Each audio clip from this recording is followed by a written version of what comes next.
लगता है कि अभी भी हालात जो हैं ऐसे नहीं हैं कि हम किसी सही सिमत पे जा रहे हैं। बहरहाल वक्त बहुत कम है।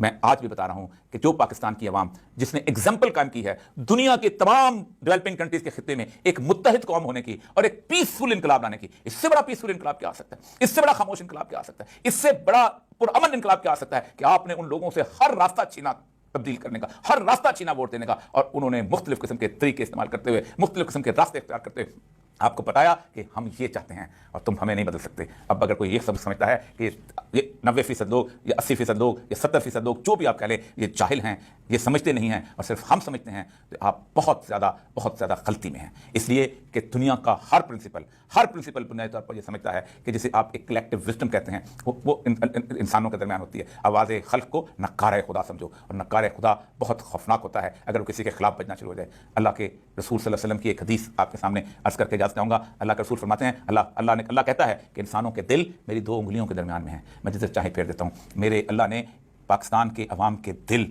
सच्चाई पर, हक पर और तब्दीली पर और बदयांती और गुज़श्ता कई सालों से छाई हुई गलीज़ एडमिनिस्ट्रेटिव चादर को तोड़ने के लिए फेर दिए हैं। जब अल्लाह ऐसा करता है तो फिर उसका वादा है कि मैं फिर लोगों के हालात बदल दिया करता हूँ।